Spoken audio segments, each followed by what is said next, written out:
नंद, अब जो मेरी ऋण की आखिरी किश्त है वो मैं तुझसे पूरी करूंगा। तुम मुझसे परिशोध ले लो, किंतु ईश्वर के लिए मुझे मेरी पुत्री के सामने मत मारना मेरी पुत्री के सामने।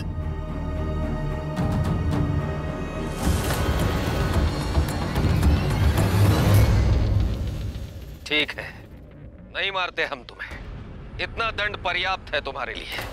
भागो नंद, भाग सकते हो तो भागो।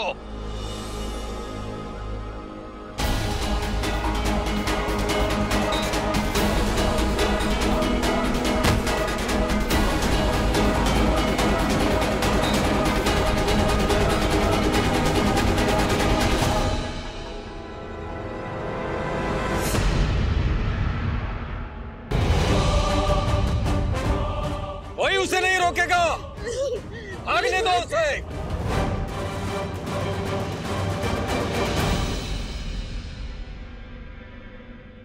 ये आपने क्या किया आचार्य? अब बचपन से आज तक मेरे मन में प्रतिशोध का भाव बढ़ते आए, किंतु आज जब प्रतिशोध लेने का समय आया तो आपने स्वयं मुझे रोक दिया। क्यों? क्योंकि मैं जो रहस्य जानता हूं वो तुम नहीं जानते हो चंद्रगुप्त। मैंने उसे जानबूझकर भगाया है। मैं जानता हूं वो कहां जाने वाला है।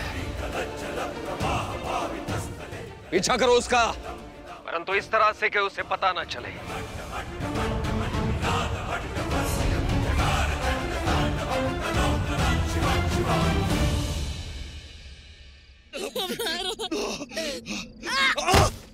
नहीं, तुम ठीक हो ना पुत्री?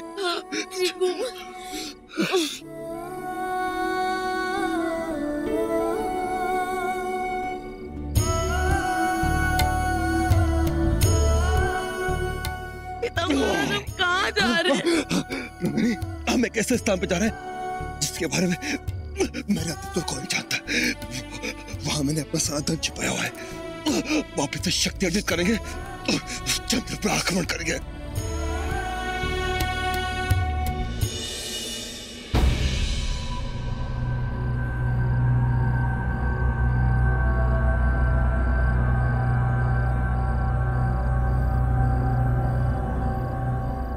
पिता महाराज, अब कहाँ जाएंगे हम?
नहीं, कुछ समय के लिए इतना धन पर्याप्त है। चलो पुत्री।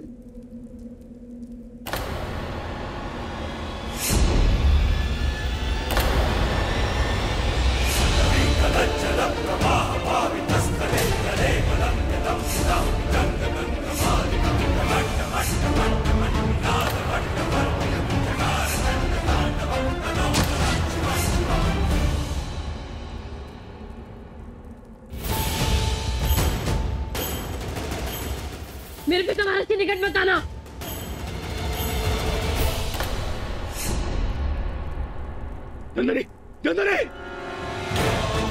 ये तो तुम जान ही गए होंगे नंद कि मैंने तुम्हें इतनी सरलता से जाने क्यों दिया, क्योंकि मैं जानता था तुम यही आओगे और मैं उस धन को पा सकूंगा जिस पर मगधवासियों का अधिकार है।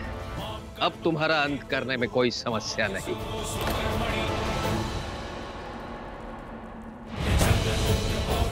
नहीं, तुम जाओ से, तुम जाओ, जाओ ऐसे, तुम जाओ ऐसे, जाओ ऐसे, नहीं, जाओ ऐसे, मैं नहीं जाऊंगी आपको छोड़ के पिता महाराज, मैं नहीं जाऊंगी। कहा था ना नंद, इस सब का ऋण चुकाया है, तेरा भी चुकाऊंगा। मुझ पर कोड़े बरसाए थे, याद है ना?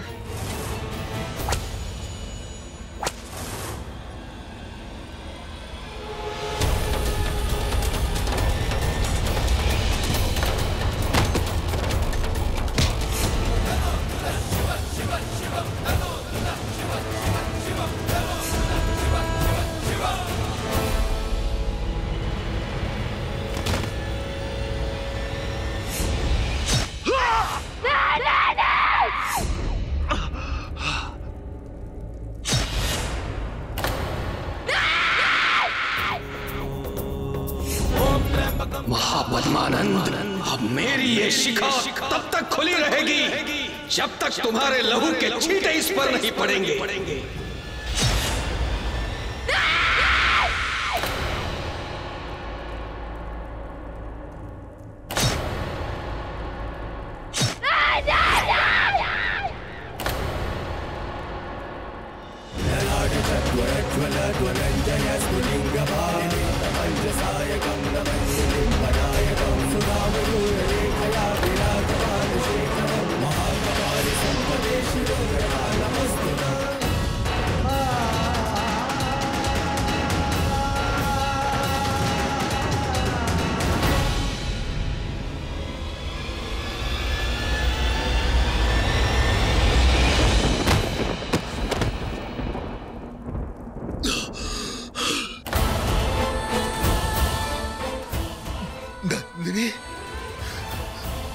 मुझे क्षमा करना पुत्री, मैं तुम्हें रक्षा नहीं कर पाया। नहीं।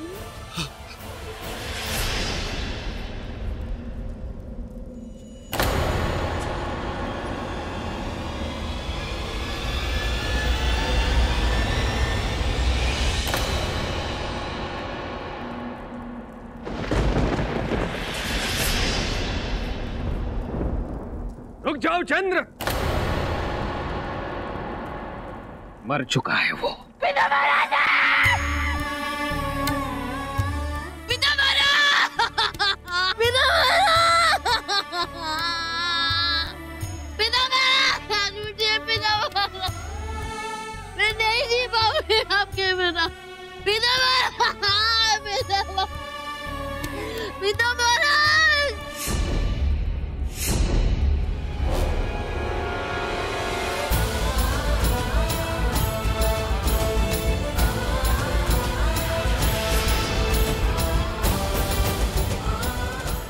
सैनिकों, पकड़ो उसे।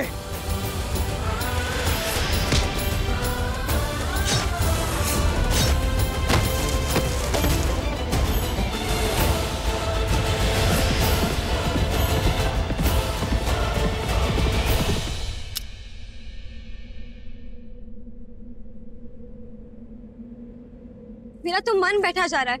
सुबह से युद्ध की कोई सूचना नहीं मिली है। ये कैसा अपशगुन है? राजकुमारी नंदिनी अपने अश्व पर बैठकर महल की ओर आ रही हैं। अवश्य ही राजकुमारी नंदिनी मगध के विजयी होने की सूचना लेकर आई। उनके स्वागत की तैयारियां करो।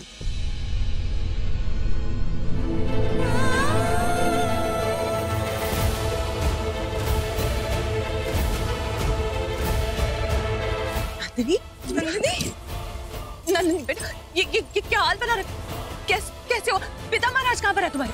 नंदिनी बोलो, मैं तुमसे कुछ पूछ रही हूँ। तुम्हारे पिता महाराज कहाँ है? तुम्हारे भाई कहाँ पर है? पिता महाराज! हाँ, पिता महाराज। नंदिनी बोलो। किसी को नहीं छोड़ा, कोई नहीं बचा।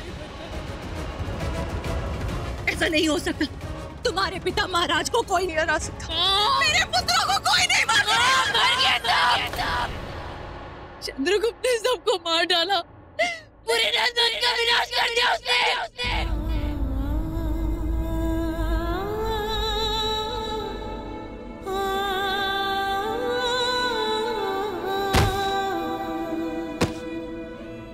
माँ,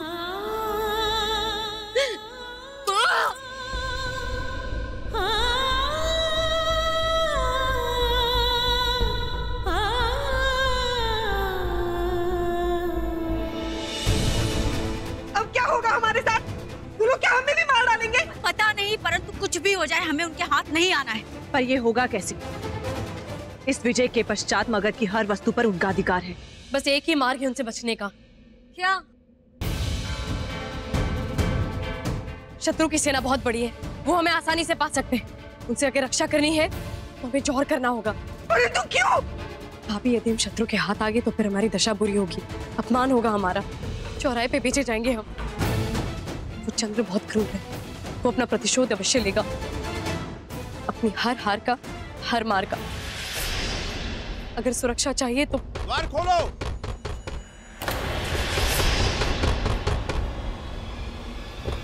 कौन है? अगर द्वार नहीं खोला तो हम इसे तोड़ देंगे। यदि चंद्र भीतर आ गया तो हमारा क्या होगा? वो लोग किसी भी क्षण द्वार तोड़ देंगे। मुझे डर लग रहा है। अवंतिका, पागल हो गई? क्या करने जा रही तू? जो भी हो, हमें इस परिस्थिति का सामना करना ही होगा।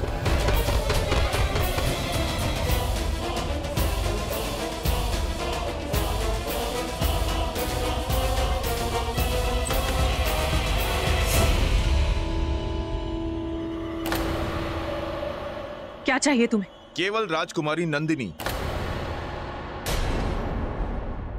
क्यों?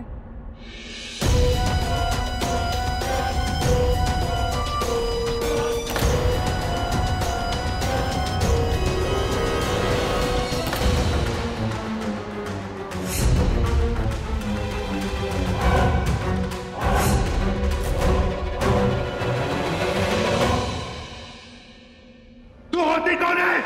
तेरी औकात क्या है? कहीं रानी है तू? राजकुमारी है तू? है कोई कारण मैं तुझसे विवाह करूं? कारण तो राजनंदिनी का है। वो मगध की राजकुमारी है। यहां तक एक राजा के बेटे का विवाह केवल एक राजा की बेटी के साथ हो सकता है, ना कि एक सेवक की बेटी के साथ।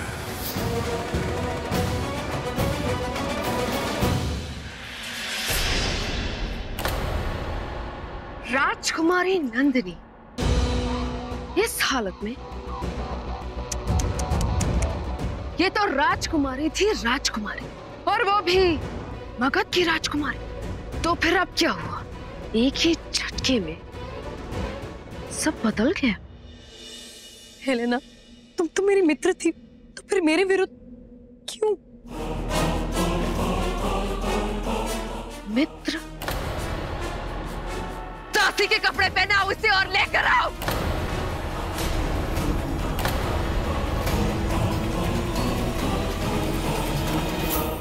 और सिर्फ इसे ही नहीं, इन सबको, सारी रानियों को दासी के कपड़े पहनाओ अभी।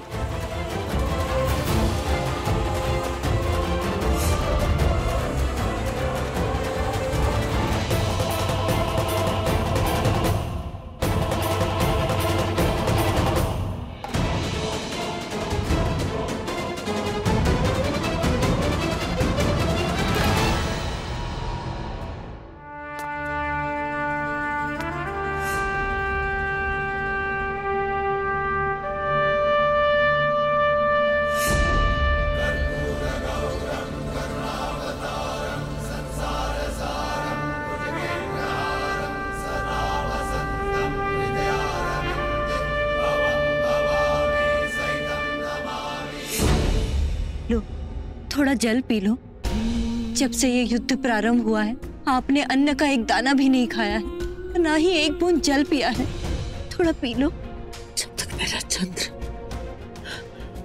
उस नन का नाश कर नहीं देता, तब तक मैं ना अन्न खाऊंगी ना जल पीऊंगी।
मैं आ गया माँ, अपना वचन तेरा पर पूरा करके आया हूँ।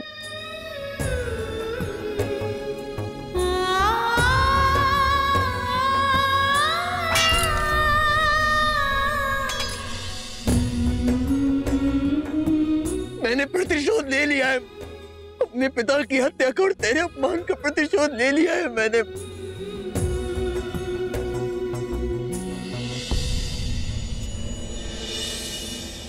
माँ, माँ, माँ,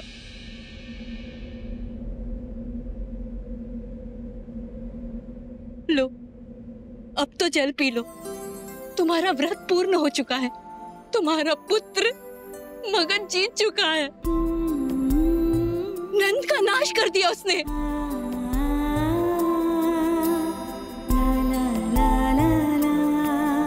क्या दुर्दशा कर रखी है उस पापी नंद ने तेरी। उसके कारण मैं तेरे निकट आ सका, लेकिन तुझे पहचान भी ना सका। दीदी के विधान को कोई नहीं बदल सकता। चल, नंद के पापों का घड़ा भर जाए, इसलिए नियति ने मुझे यहाँ रखा। भगत का उद्धार तेरे हाथों लिखा था पुत्र। मेरे सदा से यही इच्छा थी कि मेरा पुत्र आएगा और मुझे यहाँ से मुक्त करेगा। मैं आ गया माँ, अपने पिता की मृत्यु का प्रतिशोध देगा। मैंने प्रतिशोध ले लिया है माँ। नियति ने मेरी सुन ली। कितने वर्ष बीत गए, एक दिन एक पल ऐसा न बीता जब मैंने तेरे विषय में ना सोचा हो। तो मैं कौन सा तुझे भूला माँ? भले ही तुझसे दूर था, लेकिन तू सदा मेरे दिल में थी। भले तूने मुझे जन्म ना दिया, लेकिन तूने मुझे पाला। तू मेरी माँ है चंद्र। और यदि इस बार मैं युद्ध जीत पाया तो केवल इस कारण के इस बार मेरे साथ मेरी दोनों माओं का आशीर्वाद था, दोनों की शक्ति से मेरे साथ।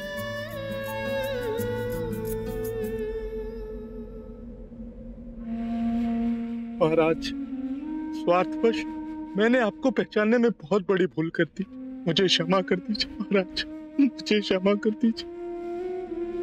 क्या तो मैं आपका धन्यवाद कहूंगा?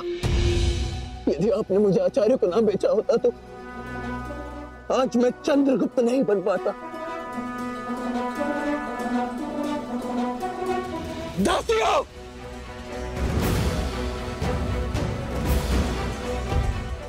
मेरी माँ और मेरे पापा को सत्कार सहित महल में ले जाया जाए और इनके आदर सत्कार में कोई कमी नहीं रहनी चाहिए। स्मरण रहे, ये मगध के भावी नरेश के माता पिता हैं।